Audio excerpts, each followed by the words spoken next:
أشهد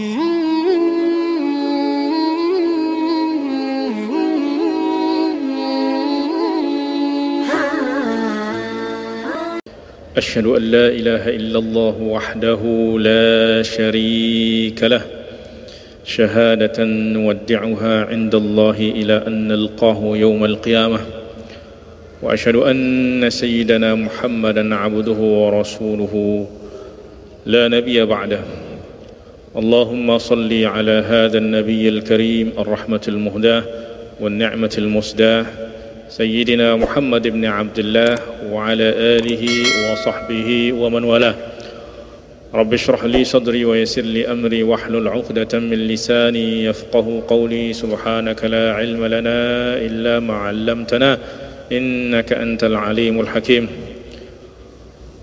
رب أعوذ بك من همزات الشياطين وأعوذ بك رب أن يحضرون اللهم انفعنا بما علمتنا وعلمنا علما ينفعنا وزدنا علما وبارك لنا يا ربنا يا أرحم الراحمين أما بعد فيا إخوة الإيمان jamaah salat subuh yang dirahmati Allah Subhanahu wa taala, kaum muslimin muslimat yang dimuliakan Allah Subhanahu wa taala. Alhamdulillah kita masih diperkenankan oleh Allah Subhanahu wa taala untuk melanjutkan kajian kitab Kimya'us Sa'adah, rumus-rumus kebahagiaan lil Imam Hujjatul Islam Abi Hamid Muhammad ibn Ahmad Al-Ghazali الطوسي الطبراني رضي الله عنه وأرضاه وقدس سره ونور ضريحه ونفعنا بعلومه وعلوم مشايخنا في الدارين آمين. Kita masuk pada pasal baru wa huwa qaulul musannif rahimahullahu taala faslun i'lam anna an-nafsa markabul qalbi walil qalbi asakirun kama qala subhanahu wa ta'ala وما يعلم جنود ربك إلا هو والقلب مخلوق لعمل الآخرة طلبا لسعادته وسعادته في معرفة ربه عز وجل ومعرفة ربه تحصل له من صنع الله وهو من جملة عالمه. Imam Al-Ghazali masih berbicara tentang diri, ya, bahwa diri kita ini adalah ayat-ayat Allah Subhanahu wa taala untuk mengenal Allah Subhanahu wa taala, dan bahwa diri kita ini, bahkan fisik kita ini adalah kendaraan bagi hati. Dia mengatakan i'lam annal nafsa markabul qalb. Ketahuilah bahwa jiwa ini, dan yang dimaksud dengan jiwa di sini adalah badan ini, ya, karena jiwa ini ada di dalam badan, di dalam jasad ini. Nah, jasad ini Allah Subhanahu wa taala ciptakan untuk menjadi kendaraan bagi hati, ya. Kenapa? Karena memang yang diperintahkan untuk beribadah, yang diberikan taklif oleh Allah Subhanahu wa taala adalah hati kita, ruh kita, ya. Nah, maka untuk menjalankan risalahnya, untuk menjalankan kewajiban-kewajibannya, Allah Subhanahu wa taala berikan fasilitas berupa jasad ini, ya. Dan beliau mengatakan walil qalbi asakir. Kemudian hati ini juga memiliki bala tentara, memiliki pasukan, ya. Kama qala subhanahu wa ta'ala wa ma ya'lamu junuda rabbika illahu. Ya, Allah Subhanahu wa taala berfirman, tidaklah mengetahui junuda rabbik, ya, pasukan Tuhanmu, bala tentara Tuhanmu, kecuali Dia, Allah Subhanahu wa taala. Nah, kemudian beliau mengatakan wal qalbu makhluqun li'amalil akhirah. Nah, dan ketahuilah bahwa hati ini Allah Subhanahu wa taala ciptakan, roh ini Allah Subhanahu wa taala ciptakan itu semata-mata untuk li'amalil akhirah, ya, untuk amal akhirat, ya, untuk amal akhirat, ya, talaban li sa'adatihi, untuk mencapai kebahagiaan hati ataupun jiwa itu sendiri, ya. Jadi Allah Subhanahu wa taala menjadikan kita sebagai hambanya, Kemudian Allah menciptakan kita dari dua unsur tadi, dua elemen, yaitu fisik dan hati kita ini. Ya. Kemudian Allah Subhanahu wa taala tempatkan kita di dunia, ya, untuk menjalankan misi ataupun risalah yang Allah Subhanahu wa taala kehendaki. Ya. Nah, maka hati ini Allah Subhanahu wa taala ciptakan untuk beramal ataupun untuk menjalankan amal yang dengannya ia mencapai kebahagiaannya. Ya, dan kebahagiaannya adalah ma'rifatu rabbih azza wa jalla. Dan kebahagiaan yang sesungguhnya adalah ma'rifatullah, mengenal Allah subhanahu wa ta'ala. Oleh sebab itu tidak ada di dunia ini orang yang paling berbahagia melebihi kebahagiaan orang yang sudah sampai kepada tahapan ma'rifah, orang yang sudah mengenal Allah Subhanahu wa taala, sudah berkenalan dengan Allah Subhanahu wa taala. Ya. Kenapa? Karena dengan ia mengenal Allah Subhanahu wa taala, dia akan merasakan kebersamaan dengan Allah Subhanahu wa taala. Dia akan merasakan keindahan, menyaksikan keindahan Allah Subhanahu wa taala, menyaksikan kasih sayang Allah Subhanahu wa taala, merasakan bagaimana Allah Subhanahu wa taala setiap saat itu tidak pernah melepaskan inayahnya dari kita. Ya, karena kalau saja Allah melepaskan kita dari inayahnya sekejap mata saja, maka pasti kita akan binasa. Itulah sebabnya Rasulullah sallallahu alaihi wasallam selalu berdoa, ya, apa? La takilna ila anfusina tarfat ain. Ya hayyu ya qayyum bi rahmatika astaghits. Aslih li sya'ni kullahu wa la takilni ila nafsi tarfat ain. Ya hayyu ya qayyum. Ya, wahai Zat yang maha hidup, ya, birahmatika astaghits, dengan rahmatmu, dengan kasih sayangmu aku memohon pertolongan. La takilni ila nafsi, janganlah engkau serahkan aku kepada diriku, ya. Janganlah engkau membiarkan aku mengurus diriku sendiri, ya. Janganlah engkau lepaskan aku dari inayahmu, dari rahmatmu, dari kasih sayangmu, tarfat ain, walaupun sekedip mata. Ya. Kenapa? Karena kalau seandainya Allah melepaskan kita, nggak mau memperhatikan kita, melepaskan kita dari inayahnya, maka sudah pasti kita akan binasa. Maka ketergantungan kita kepada Allah Subhanahu wa taala itu sama seperti bergantungnya, ya, benda-benda yang menempel di tembok, dia tidak terjatuh. Kenapa? Karena ada tempat gantungannya. Kalau gantungannya dilepas sedetik saja, maka dia akan sedetik saja, sekejap mata, bahkan separuh kejap mata pun dia akan langsung terjatuh. Maka demikian juga manusia, seorang hamba, makhluk, ya, jika sekejap mata saja Allah Subhanahu wa taala lepaskan dari inayahnya, apalagi dia diserahkan kepada dirinya, urus dirinya sendiri, maka orang tersebut pasti akan binasa. Ya. Nah, maka dengan mengenal Allah Subhanahu wa taala, orang akan merasakan kebahagiaan. Ya. Kebahagiaan ini apabila didapati oleh seseorang, maka dia sudah mendapatkan segala-galanya, walaupun mungkin dia tidak memiliki apa-apa. Tetapi kalau kebahagiaan ini sudah, ya, seseorang sudah kehilangan kebahagiaan ini, maka dia sudah kehilangan segala-galanya walaupun dia memiliki segala-galanya. Ya. Kenapa? Karena kebahagiaan itu tidak diukur dengan apa yang kita miliki,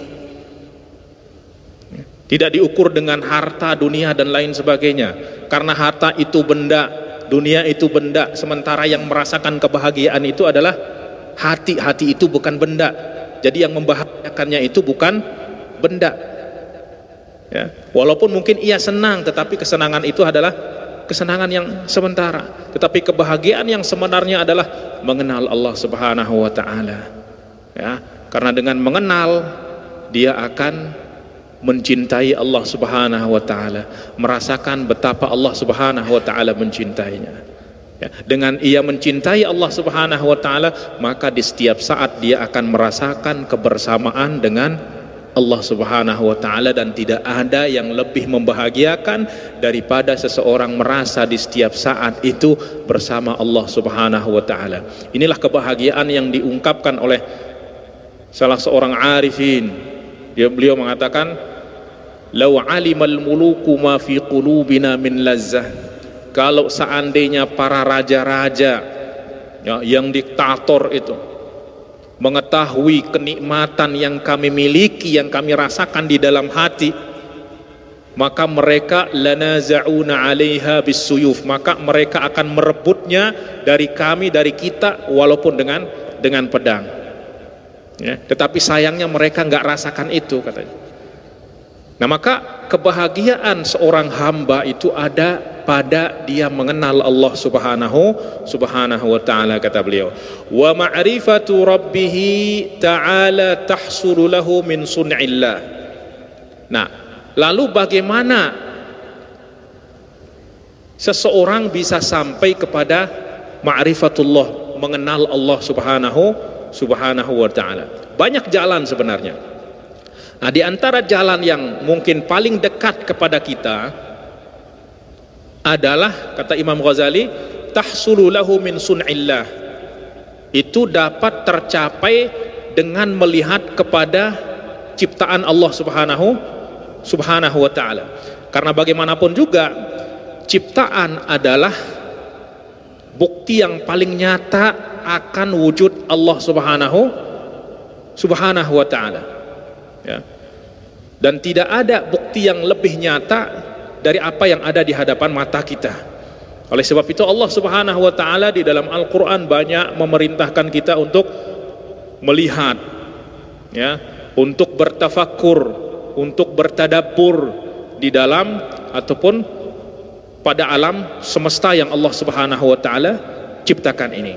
Nah, maka cara yang pertama adalah dengan thariqul fikri wan nazar wat tadabbur wat tafakkur, yaitu caranya adalah dengan kita menggunakan akal kita lihat apa yang di hadapan kita, alam semesta ini, yang kemudian dari situ kita simpulkan, ya. Kenapa? Karena memang semua yang ada di alam semesta ini adalah bukti nyata akan wujud Allah Subhanahu wa ta'ala, ya. Kemudian keindahan ciptaan ini menunjukkan bukan hanya kepada wujud tetapi sifat daripada pencipta, ya. Suatu contoh,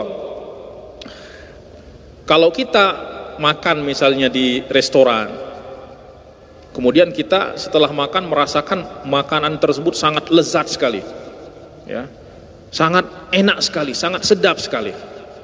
Nah, kira-kira ketika memakan makanan yang lezat tersebut, apa yang terbayang di dalam diri kita?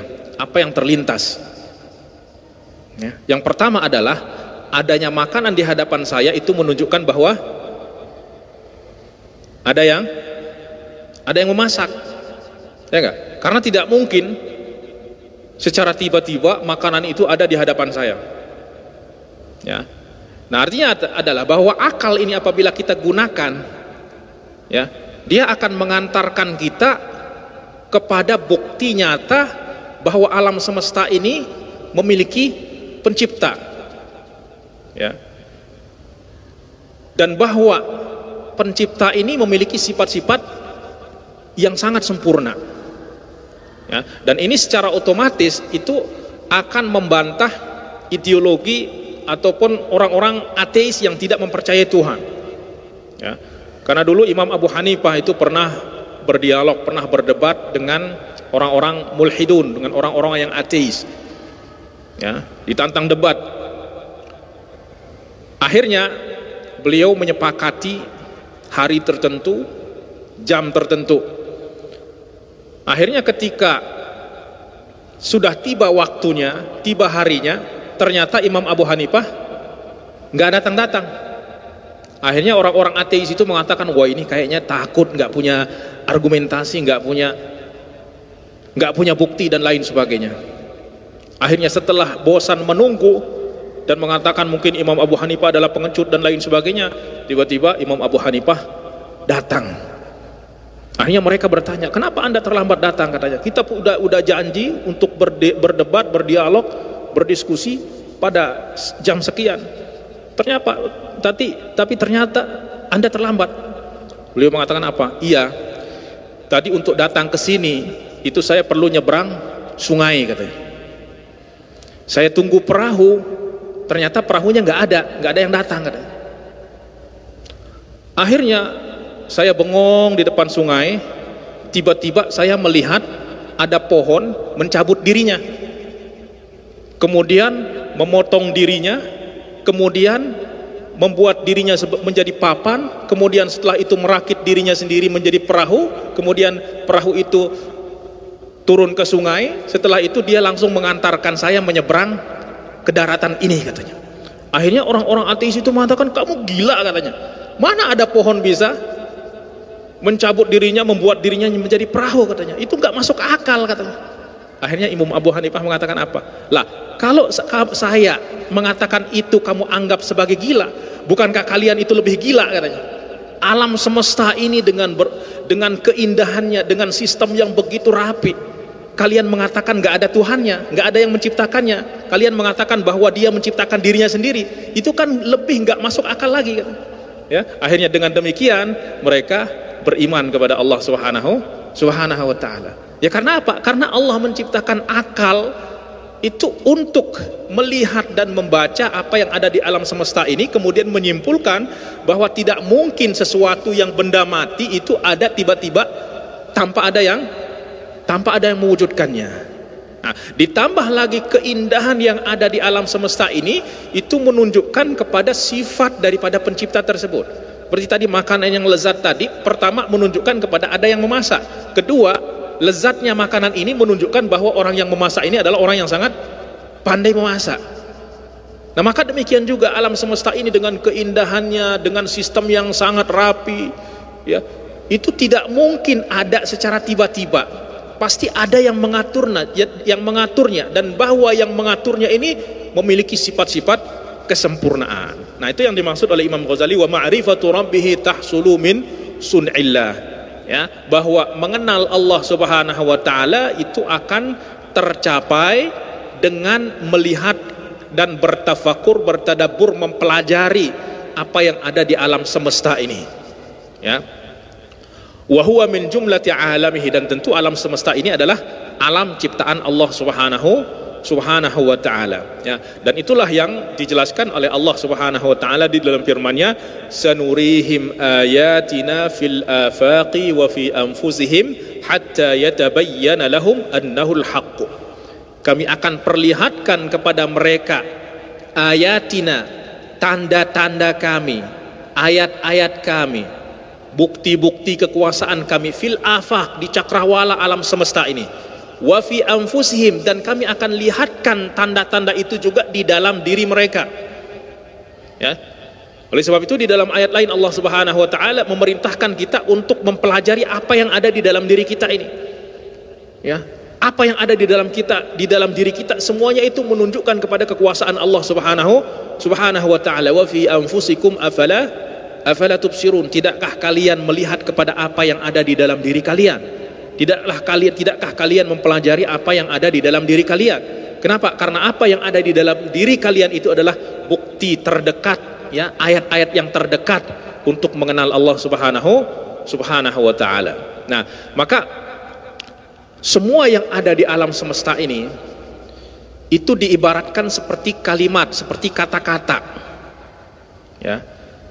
Nah, sebagaimana setiap kata itu menunjukkan kepada apa? Kepada makna, arti, ya.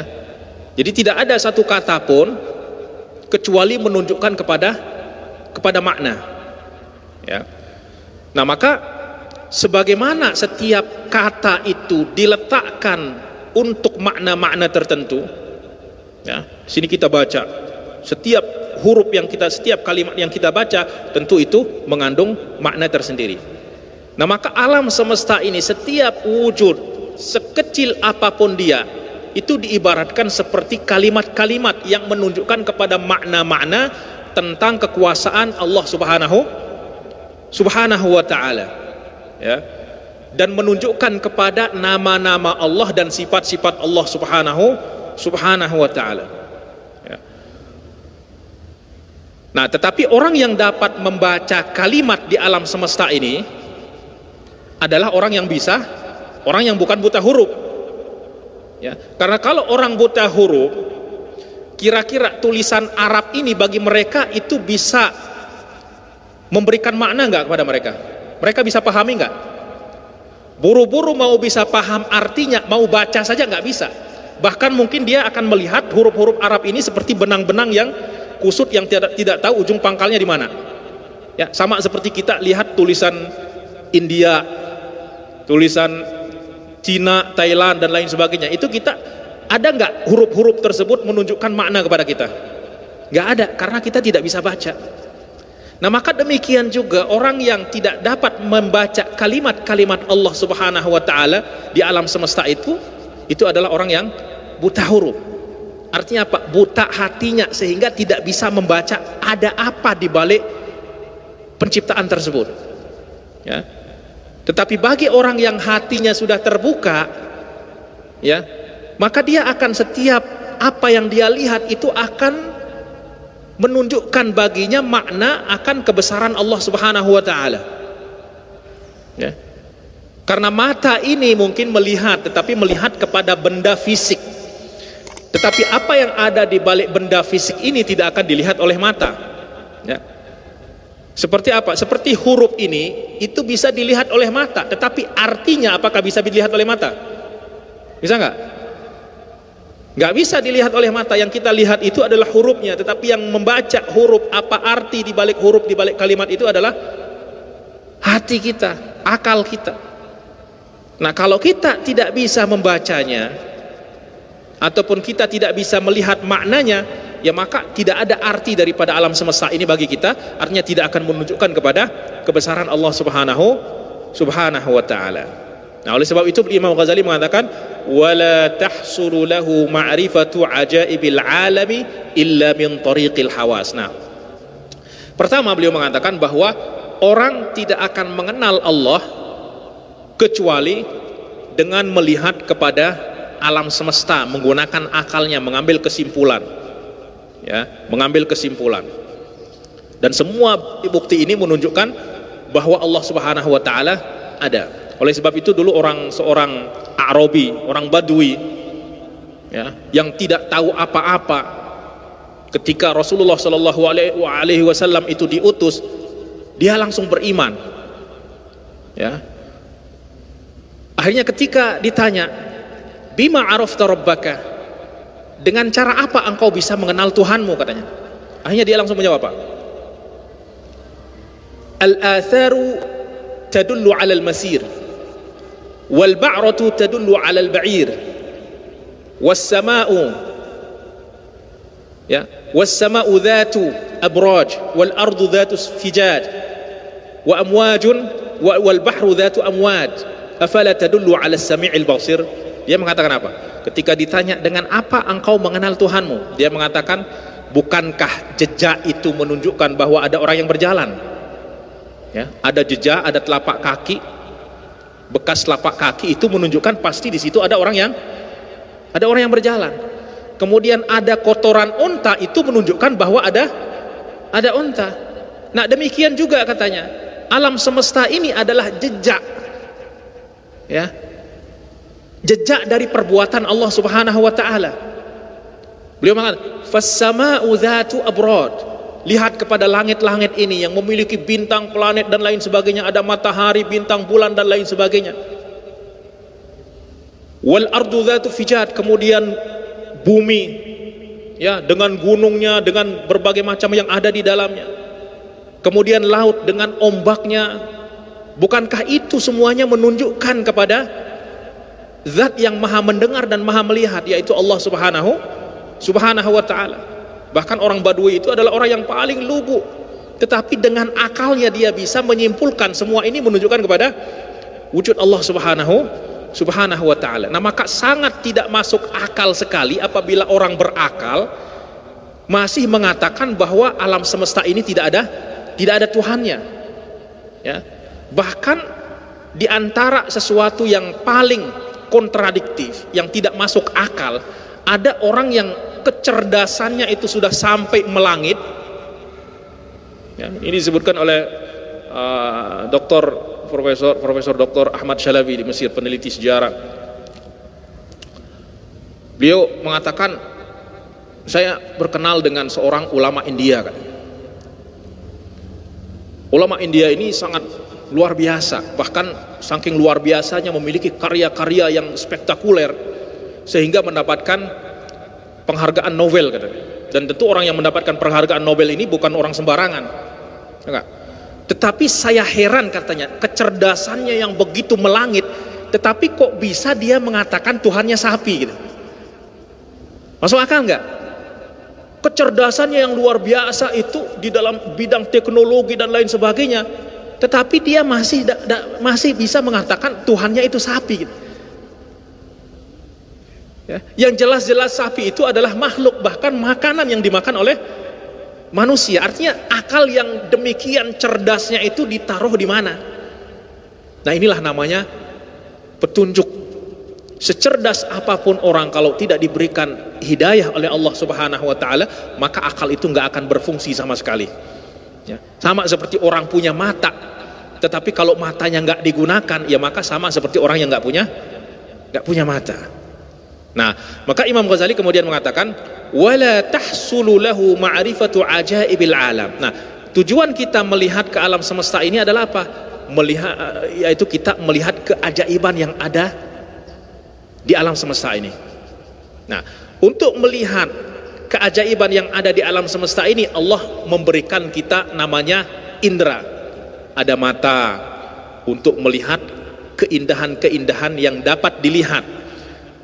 Kemudian Allah Subhanahu wa taala berikan telinga kepada kita untuk mendengar keindahan-keindahan yang bersifat sam'iyat, hal-hal yang dapat didengar, suara, puji-pujian dan lain sebagainya, ya. Wal hawasu minal qalbi wal qalbu markabuhu. Nah, jadi Imam Ghazali mengatakan, la tahsulu lahu ma'rifatu ajaibi, ya, al-alam. Seseorang tidak akan, ya, menggapai ataupun tidak akan mengetahui keajaiban qudratullah, kekuasaan Allah Subhanahu wa taala dan rahasia-rahasianya di alam semesta ini, kecuali setelah dia melihat dengan hawasnya, dengan inderanya, ya, dengan indera, ya. Sehingga dengan apa yang dia lihat oleh matanya itu nanti akan dicerna oleh akal, ya, sehingga akal dapat menyimpulkan suatu kesimpulan tentang kekuasaan Allah Subhanahu wa taala, ya. Itulah sebabnya Allah Subhanahu wa taala berfirman, qul inzuru madza fis samawati wal ard. Katakanlah, lihatlah apa yang ada di langit dan apa yang ada di bumi. Nah, di sini kita kalau analisa secara detail, Allah perintahkan kita unzuru, lihatlah, madza fis samawati wal ard, apa yang terdapat di langit dan di bumi. Allah tidak perintahkan kita unzuru ilas sama, lihatlah ke langit, tidak. Tetapi apa yang terdapat di balik langit itu, ya.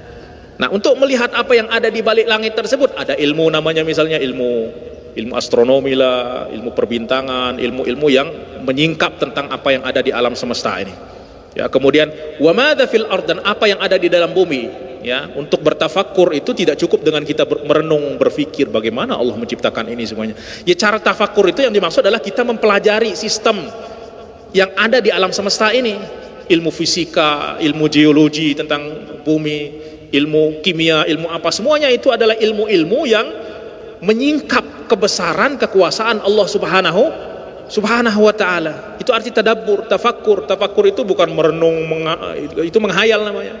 Tafakkur itu menuntut kita berpikir, mencari hubungan antara apa yang kita lihat dan apa yang ada di balik apa yang kita lihat tersebut, ya. Qul inzuru madza fis samawati wal ard.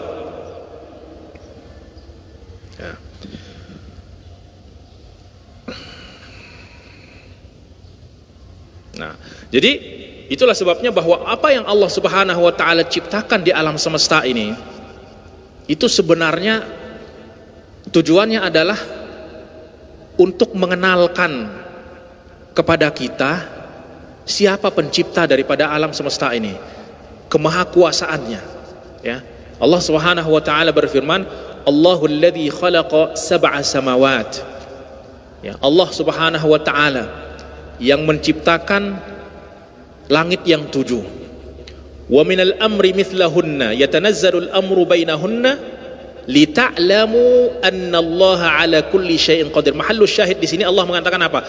Lita'lamu, semua itu Allah Subhanahu wa taala ciptakan lita'lamu, agar kalian mengetahui bahwa Allah Subhanahu wa taala ala kulli syai'in qadir, maha kuasa atas segala sesuatu, wa annallaha qad ahata bi kulli syai'in ilma, dan bahwa Allah Subhanahu wa taala telah meliputi segala sesuatu dengan ilmunya. Nah, maka di sini kita melihat ta'lilnya, alasan kenapa, ya, kenapa Allah Subhanahu wa taala menciptakan alam semesta ini adalah li ta'lamu, ya, li ta'lamu. Allah memberikan alasan, yaitu apa? Semua ini akan menjadi kendaraan bagi hati kita yang akan mengantarkan kita untuk ma'rifat kepada Allah Subhanahu wa taala. Imam Ibnu Athaillah mengatakan, fadalla biwujudi atharihi ala ajaibi qudrati. Allah Subhanahu wa taala menunjukkan dengan adanya ciptaannya ini kepada keajaiban kekuasaan Allah Subhanahu wa taala. Kemudian beliau mengatakan, wal hawasu minal qalbi wal qalabu markabuhu. Nah, wal hawas, dan indera kita ini, panca indera kita ini, asalnya itu adalah dari hati. Artinya apa? Yang melihat sebenarnya itu adalah hati ataupun roh. Tetapi mata indera kita ini adalah alat bagi roh untuk melihat benda yang bersifat fisik, ya. Maka Allah ciptakan sesuatu yang fisik juga, ya. Yang melihat itu bukan mata kita, yang mendengar itu bukan telinga kita, yang bergerak itu bukan tangan kita, yang berjalan itu bukan kaki kita, ya. Buktinya apa? Buktinya ketika kita tidur, buka mata pun nggak akan melihat apa-apa, ya nggak? Telinga terbuka pun tidak akan mendengarkan apa-apa, ya. Jadi yang melihat yang sebenarnya itu adalah hati. Nah, maka apabila hati sudah tertutup, ya, maka mata ini melihat kepada alam semesta pun tidak akan melihat apa yang ada di balik alam semesta itu, ya, berupa bukti-bukti dan ayat-ayat Allah Subhanahu wa taala. Sementara al-qalab ini fisik, mata, telinga dan lain sebagainya, fisik ini adalah markab, kendaraan bagi roh, bagi jiwa, ya, untuk sampai kepada ma'rifatullah subhanahu wa ta'ala.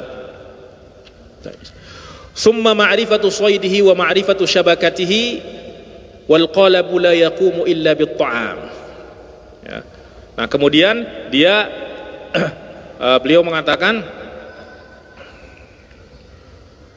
kemudian dengannya, ya, dia dapat dengan fasilitas yang Allah Subhanahu wa taala berikan kepada jiwa tersebut, dia bisa mengenal apa tujuannya, apa buruannya itu, apa yang harus dia buru, ya. Dan tentu yang dia harus cari itu adalah bagaimana dia mengenal Allah Subhanahu wa taala, ya.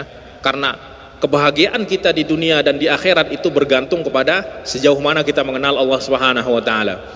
Ya, oleh sebab itu kewajiban yang pertama, awwal wajibin ala mukallaf, bahwa kewajiban yang pertama bagi seorang mukallaf adalah ma'rifatullah Subhanahu wa taala, mengenal Allah, ya. Karena tanpa mengenal Allah kita tidak akan dapat beribadah, menyembahnya, ya. Kalau kita tidak dapat menyembahnya, lah bagaimana kita akan mendapatkan kebahagiaan di dunia dan di akhirat, ya. Kemudian juga dia harus mengenal syabakahnya, yaitu dengan apa dia dapat menangkap buruannya yang berupa ma'rifah tersebut, ya.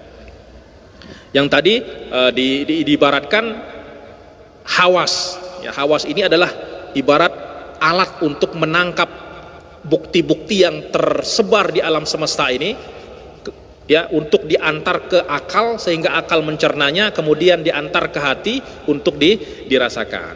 Ya. Wal qalabu la yaqumu illa bit ta'am. Ya. Nah, jadi Allah Subhanahu wa taala menciptakan hati, menciptakan jiwa, dan menciptakan kendaraan baginya. Nah, kendaraan ini, kata beliau, fisik ini la yaqumu illa bit ta'am, dia tidak akan bisa bertahan, berdiri kecuali dengan makanan. Artinya sangat bergantung sekali kepada makanan.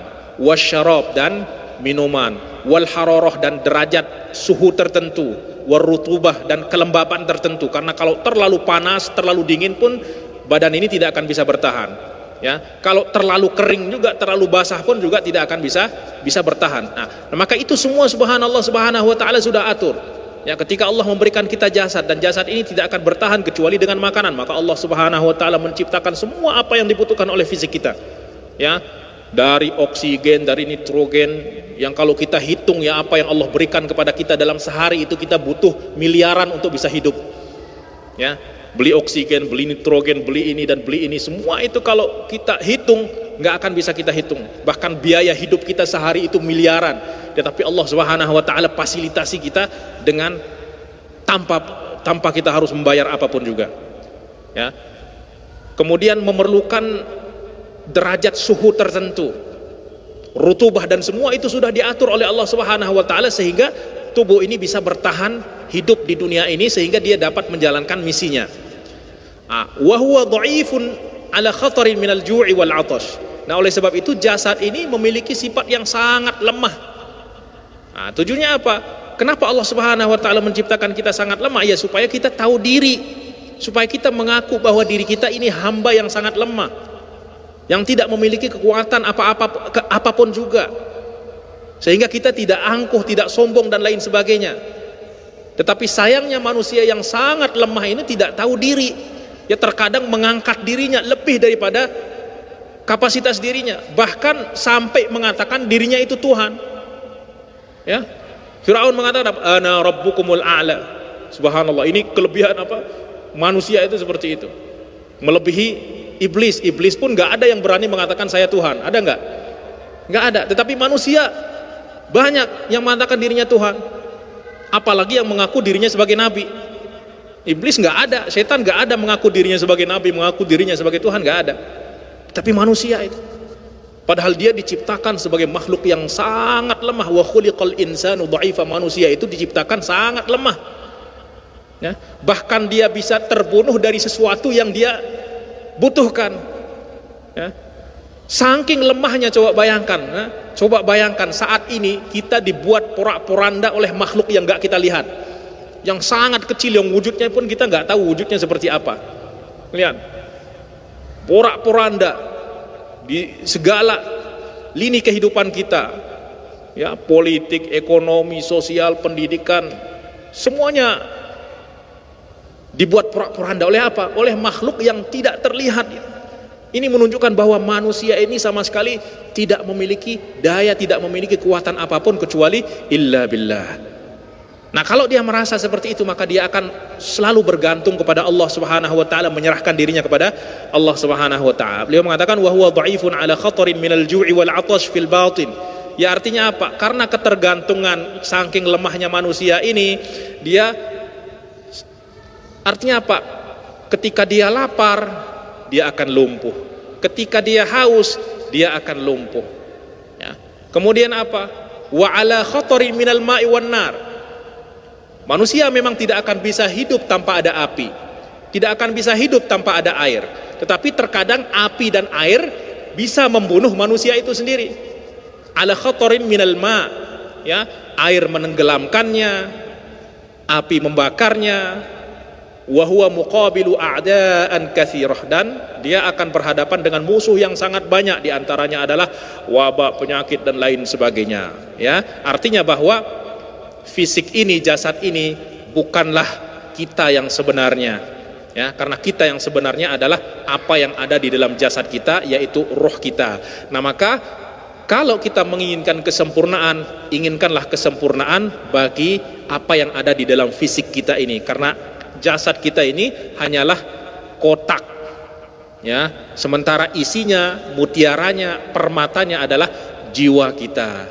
Ya, dan jiwa kita sekali lagi sebagaimana jasad ini perlu pada makanan, perlu diperhatikan, maka yang lebih perlu diperhatikan, diberikan makan adalah roh kita, karena hidup yang sebenarnya bukan hidup fisik tetapi hidupnya jiwa. Dan apabila jiwa hidup, maka jiwa itulah yang akan mendapatkan kebahagiaan di dunia dan di akhirat dengan kebahagiaan yang abadi. Nah, maka ini harus betul-betul dipahami agar kita dapat memfungsikan apa yang Allah Subhanahu wa taala berikan kepada kita, sehingga kita dapat mengenal Allah Subhanahu wa taala, ya, sehingga kita dapat mencapai kebahagiaan kita, kebahagiaan di dunia dan di akhirat. Baiklah hadirin yang dimuliakan Allah Subhanahu wa taala, itu pasal yang tadi dijelaskan oleh Imam Al-Ghazali tentang fungsi daripada indera kita ini, tujuannya apa Allah Subhanahu wa taala ciptakan. Ya, tujuannya adalah untuk kita bisa melihat kepada alam semesta ini sehingga kita dapat melihat kebesaran kekuasaan Allah. Ya. Nah, cara bersyukurnya adalah ya dengan kita menggunakan apa yang Allah berikan kepada kita sesuai dengan apa yang Allah Subhanahu wa taala ciptakan sesuatu itu untuk kita, sehingga Allah Subhanahu wa taala senantiasa melimpahkan terus menambah nikmat tersebut dan memelihara kita ya dengan cara bersyukur. Wa akhiru da'wana, kita cukupkan sekian, ya, mudah-mudahan ini dapat bermanfaat. Aqulu qauli hadza wa astaghfirullah li wa lakum. Wassalamu alaikum warahmatullahi wabarakatuh.